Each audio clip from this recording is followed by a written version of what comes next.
Hi and welcome to the Studio Marco Primo. Today we're doing a tutorial on Magix Samplitude Pro, which will help you do your initial setup and first use of the software.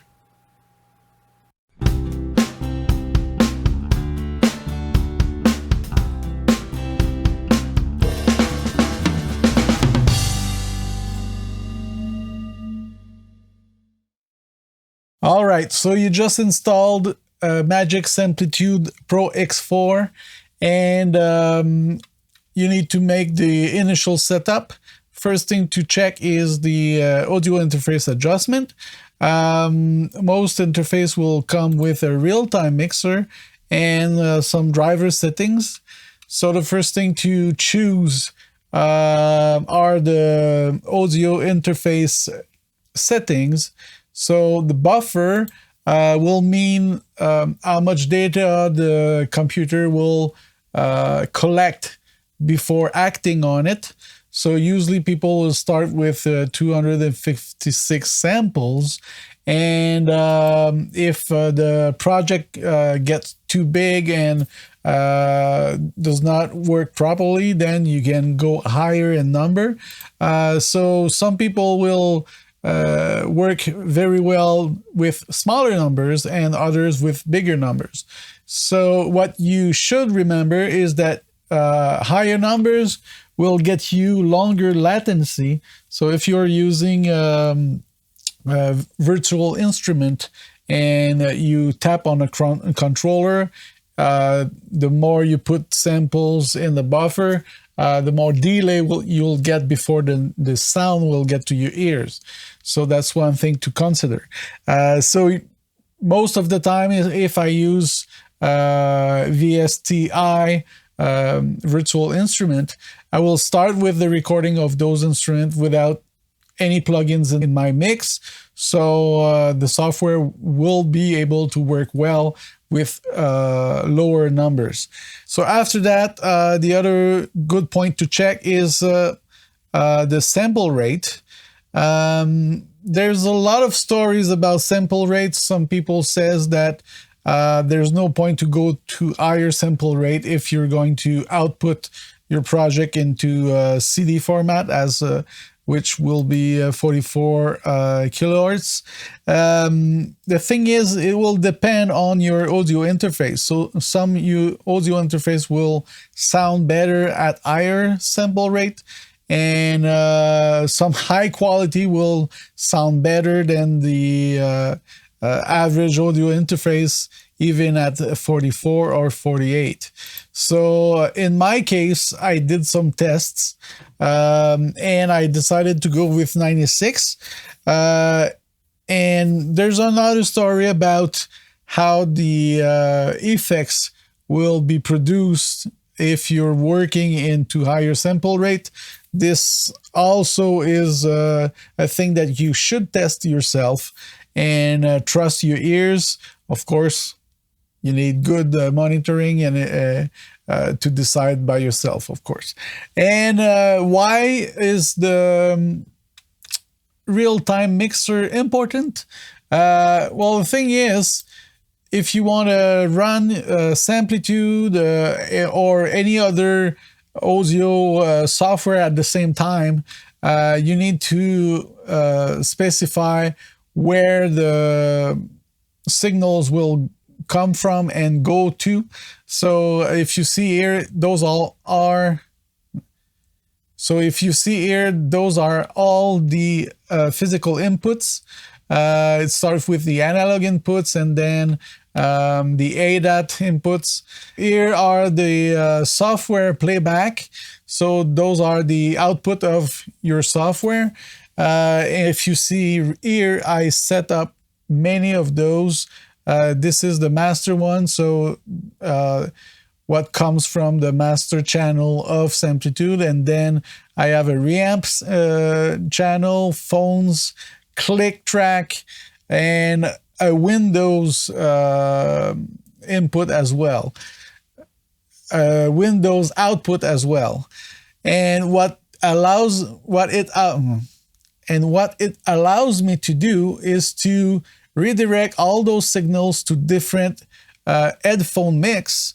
So if the drummer wants to hear the click but not the guitar player, I can do that. So that's one trick that we will check how to do into Samplitude as well. So the next step will be to set the Windows sounds so you can hear something if you play a YouTube video while your Samplitude is open. So what we'll do is go to the control panel and we'll go to sound. And into sound, one thing to do would be to right-click wherever you want in the box and select Show Disconnected Device and Show Disabled Devices. And so that way you should see all the outputs of your audio interface. And see, for myself, I chose the default output, which is the analog output 9 and 10. And those outputs are redirected within my real-time player to the master output. And I can even redirect them to the headphone mixes as well. All right. Now it's time to open our Samplitude software for the first time. The first thing you'll see is that menu. You have your recent projects here, and then you can click on templates right away there. The thing is, if you open a template while choosing this on the menu, it will be created in the default folders. So what I prefer is to choose the multi-track project here, which will open this box and let me choose what I want to do. So I'm going to choose a folder. Let's make a new folder. Part 1. And then that's okay. English tutorial. Like this. And you can still choose templates. So if you want to choose 2 tracks, 2 aux, things like that. Templates are a way to work faster if you have recurrent project settings or customers that comes to you once in a while. I have a band which is called Folks that comes from time to time to record, and then my template is already set up for them, and it's easier to record when they come in. So I'm going to choose this template. You'll see what it looks like. And again, there's the sample rate settings. This should match your audio interface setting. The other things I usually don't change anything. Just click on OK, and it will create the project. It took a bit of time to open because there's a lot of plugins already on the project. If I open the mixer, you'll see some plugins here, and at the end I have some bus, auxiliary bus, and sub mix bus already set up. We'll check those a bit later. So as you see, all the tracks are already named. You can color them, but for now we're going to take the first track, rename it to test like this, and of course the layout of the software can be changed. If you go down here, you can change the workspace. Let's see, big icons. You get bigger images of the icons on top. All the tools here. So this gives you an ID. This is the default one, smaller, and the tools will be different too. So depending on the activity you're making, workspaces can help you get work done better and faster. Let's see if we go to mastering. Mastering will give you the position in the CD where you are, and on top here you have all the tools needed to work your marker. You can auto name the tracks from each marker, stuff like that. So that's interesting. And post-production might be something done when you do voiceover or stuff like that. So for the sake of this video, I'll go back to big icons. It'll be easier to see on YouTube. And there's a few other options you can do. Here I selected the first track, and I can show the details of the track by using the arrows. So it reveals the menu, and this can also be appeared when you click on this icon. And the first thing we'll see is all the inputs and stuff like that. But before we go to recording, let's go into the settings of the software itself. You can hit Y on the keyboard, or you can go into File and then Program Preferences, System and Audio. Of course, the shortcut is faster. So the first menu, it talks about drivers. Most audio interface nowadays use ASIO drivers, which have the best latency and performance, so you should choose those. And if you have an older interface, or it's not working good with the included drivers, you can try the Magix low latency drivers.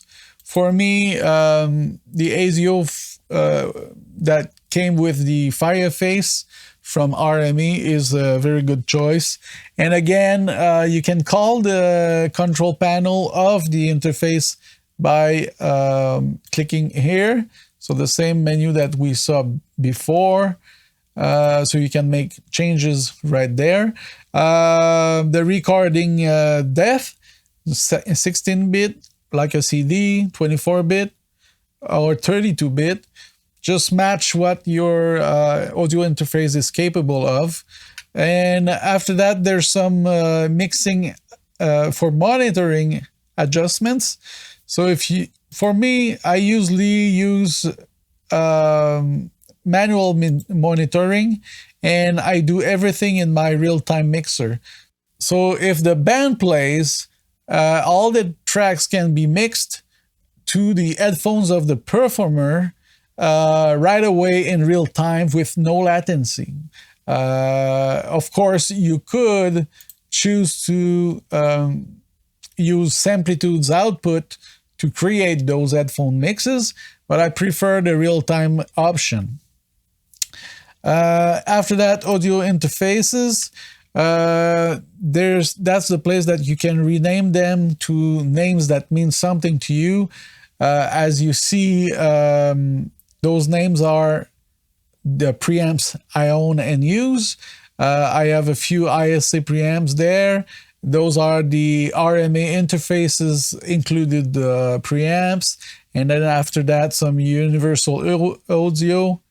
Again, universal audio 4710, some other ISA preamps. So when I choose to connect a microphone to a preamp, I did put a number on the preamp as well, so it's very easy to choose the right input before recording. Same thing goes for the outputs. My main monitors, reamp, phones, and of course I can use others for special use. After that, we can go into MIDI. If you have any external controllers, like I do, then you can specify the settings there. Hardware controllers, that's the same thing. You can even customize the buttons on your controller, stuff like that. Metronome is a good thing. They did well in Samplitude. There's audio files you can use as click track. So you just go into the menu and choose whatever sound you want, and you can do a playback to hear how it sounds. All right. And or a click. Interesting. So that's how it goes. Or you can choose the MIDI metronome, send some signal to a keyboard, and choose a sound in it as a click track. So next, recording. Those are a setting that will determine the file format, 16-bit, 24-bit again. That should match your interface. And there's something really special here, which is the pre-recording and post-recording settings. Pre-recording means, or post-recording, means that if you have a track with the record button active and you play the song, and at one point you decide to click on record, it will be recorded a bit prior the time that you clicked on the button, and when you click again on record, it will continue recording for the time specified here. So let's demonstrate that. We will record something right away. So if you want to skip the rest of the video, at least you'll see how to record. So I'm going to activate my desk microphone, and I'm going to choose cancel here, and this is the right input. All right, let's try that. 1 2 1 2. This is a test of recording into Magix Samplitude Pro X4. As you see, we can see the shape of the wave going on while recording, and of course in green the level of the recording itself. So this is the basic thing that we do when we record. Let's just choose the playback. 1 2 1 2. This is a test of recording into Magix Samplitude Pro X4. Okay, so let's see how the pre-record and the post-record works. Let's set punch in and punch out area.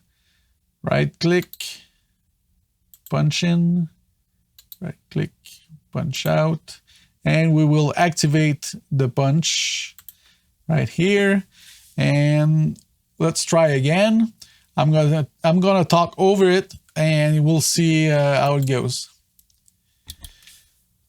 So we hear the recording we made earlier, and we're trying to do more recording with the punch options, and to see if the post and the level of the record.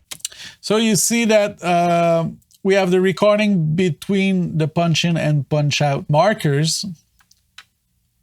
And then what the pre-record and post-record allows is to go in the past and still have some data there. And then afterward, oops. See? So why using this? Is very simple. If you're doing a punch in punch out with a guitar player, and his attack is different from the first time he recorded the track, or maybe it will play a bit different at the beginning, you can retrieve a part of the recording, his performance, and find the best place to mix both recording. And one thing that will help is to activate the auto crossfade. If we go there, bigger, we see that there's a fade in, fade out automatically done. And if I move I can choose the exact point where the mix between the two recordings will be made and where it sounds better. And if you're not doing fade out and fade in on a recording and there was sound while you started to record, you will probably end up with digital noise and clicks in the transition. So crossfade is a must for me, at least. Okay, let's get back to the settings. We were at recording. For the playback, there's a few settings if you want pre-roll time and stuff like that. I didn't change anything in there. Performances, good thing to check is how many CPUs your computer has and adjust accordingly. Mine has 8 CPUs. As you see, I did put 6 there because I want to keep a bit of resources for other use, like the OBS software that helps me record this video. So you see it's running at the same time. And if I did put 8 CPUs of use, I may risk having some cut and some bad performance within the software, depending on my buffer and other settings. ASIO priority boost means that the ASIO drivers will get more resources. Deactivate mute tracks for ASIO.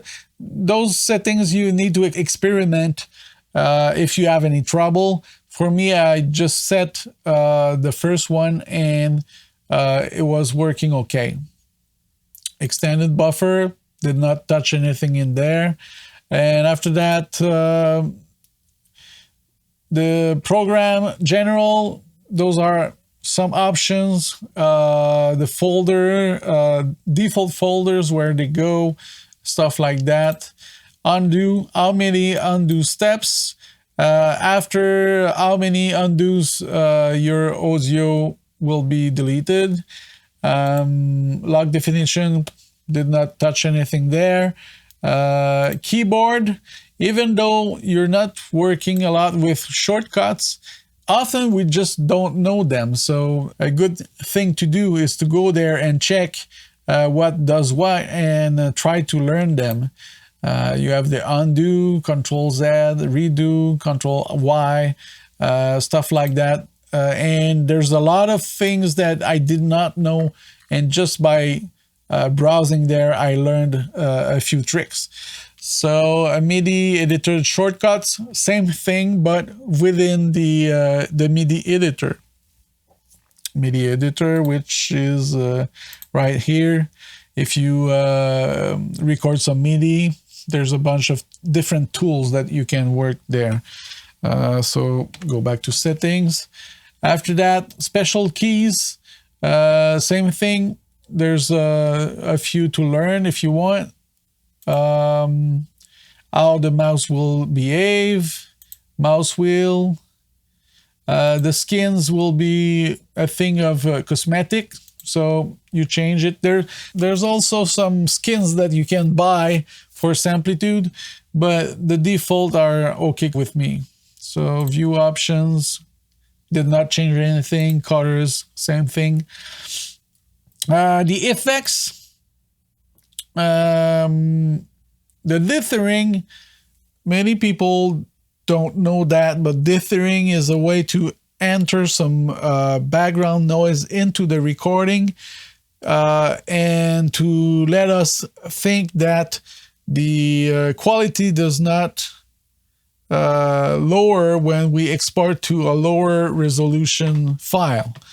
What I mean is, if I have a 16-bit 44 kilohertz file and then I convert it to MP3, dithering will help make the transition less noticeable. That's a thing that is included with most DAW software nowadays.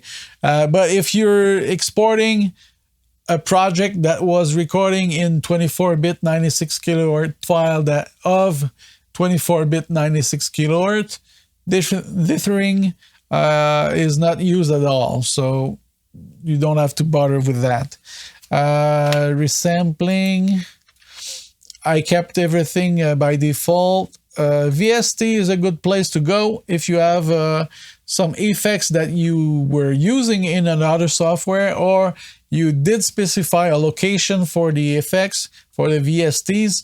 Then you can specify those locations so that Samplitude can import them and use them. You just choose the place and click on scan, and they will be added in the list. Automation, did not change anything there as well. You can experiment as you wish if you have any troubles, but by default, those settings are very good. Well, that's about it for the setting of the software itself. Now I'm going to go into a bit of tools. If you go there, you have a big time display. For those who are doing video, it's a good thing to have opened. The object editor is one place where Samplitude have some magic. What you can do is select an object, and there's a lot of things you can do to that object without affecting the rest of the track. So of course on the track you can add some effects. Let's see, let's put an EQ like this. 1 2 1 2. This is a test of recording into the recording we made earlier, and we're trying to do like this. But the thing is, this EQ will affect the whole track. But if we want to put an effect only on that part or this part, let's say, let's check a compressor. So now it's not into the recording we made earlier. So you see the only part affected was the object itself. So that's very good. You have the gain, you have a normalize button here who will change the volume of the object without affecting the audio file itself, so it's not destructive. You have an EQ, you have the gain here, and if you have a track with a lot of plugins like amp simulator, stuff like that, you can even freeze the track so it will process everything on it, and then will take less resources. The other page here is the fades, so you can put a fade and you can choose the shape of the fade. See, after that we have the time and pitch.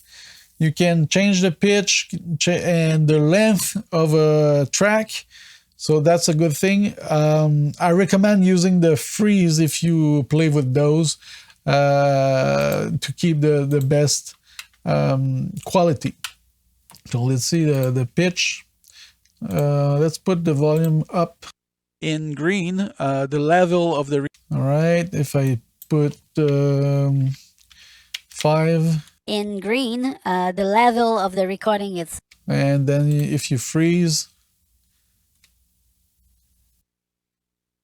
in green, the level of the recording itself. All right, not bad. And go back to 0.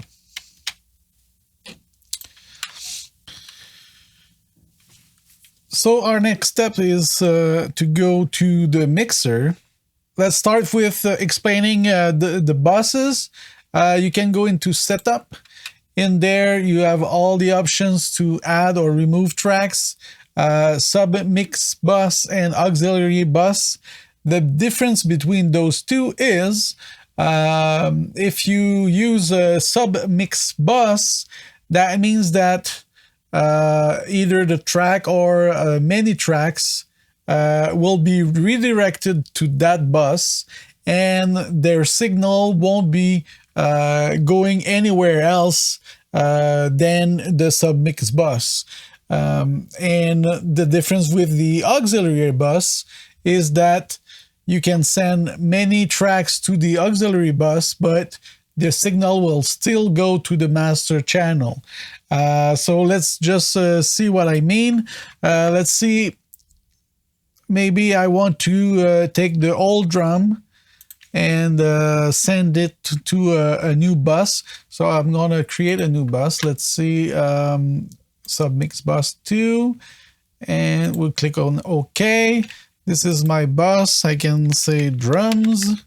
And what I'm going to do is select the drum like this. So what I just did is click on the first one to select it. I holded Shift and clicked on the last one. So any change I make will be done to all the tracks at the same time. So what I want to do is to change the output. So click here and I can choose drums. So the output of every channel will go to the drums. And see if I want to change something else, like the volume of all the tracks, the pannings, the gains, and everything. They will come together if they're all selected at the same time. So the very good thing to do is to be sure to deselect your tracks before you add any plugins, because they will be added to all the tracks at the same time. Let's make a test and put a compressor.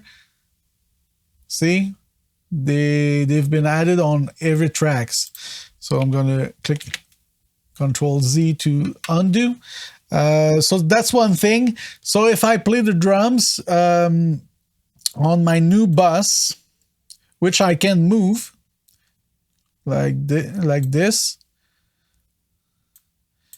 So if I change the volume, the old drum will go up and down. And the good thing is I can affect the old drum with some effects. So it's a way to work. The reason I use a submix bus is for other purpose, like my master bus, which I could have named otherwise, like pre-bus or pre-master.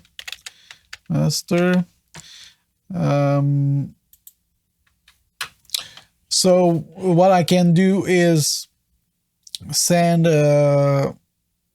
this bus to the master, and then I can put some effects on the whole mix if I send everything to that master bus or pre-master bus. Okay, see the name everywhere. So this bus that I created could go also to the pre-master bus. So the old drums go there into its own submix bus, and then the submix bus output goes to the pre-master bus here, and then the pre-master bus goes to the output. So it gives you a lot of flexibility on how you're gonna affect your tracks, how you're gonna mix. And the other thing, every tracks, either if those are instrument tracks or submix bus or auxiliary bus, can be redirected to physical outputs. So that's what's happening here. I created an auxiliary bus, and I chose my pre-master bus auxiliary send to that auxiliary bus, which means that the all signal that goes through will go to the phones, the headphones, which give the signal to the artists. So this is the output that you see at the bottom. Those are the physical outputs of my audio interface. So if I go into the real-time mixer, I will find also that same software output, which I can redirect in any of the headphone mixes. So that's one thing we can do with that. After that, on the mixer, there's a few interesting tools like an EQ directly available on each channel. You can go ahead and make modification, or right click on top of the EQ and show this display, which is easier to work for some. And let's go back to our recorded track right here. If I activate the EQ and then right click on it, if I play something, 1 2 1 2, you'll see a spectrum analyzer image also to help you discern if there's some peak in some frequencies. So it is all included on all channels. So that's good. Even the buses, you can EQ a bus if you want.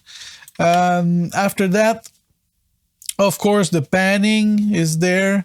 That little button here is the polarity switch. So if you use many microphone on one source, you can track down if there's some phase problems. So that's good to have. And here you have all your plugin. Oops.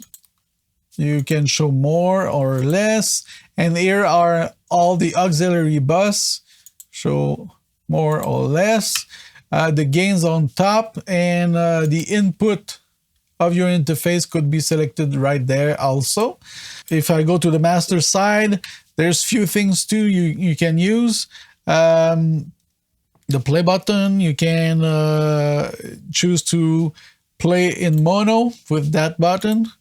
And also you can reset most of the things that you did in your mix. If I want to reset all the auxiliaries, I just click on it and everything is resetted. Same thing with the EQs and the FX, etc. So that's good. Mono there. All mix, yeah, it will remove all the pannings that were done. Nice. So that's it about the mixer. There's a few things you can experiment as well.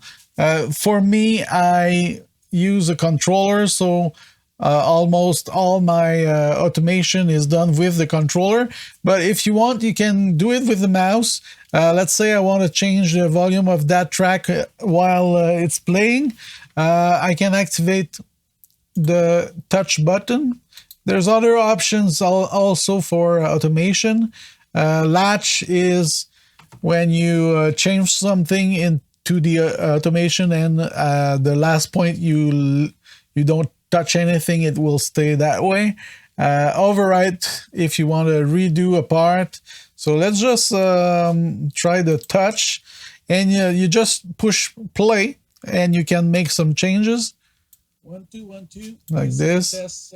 If I push stop and then 1 2 1 2, this is a test. I go back to read and push play again.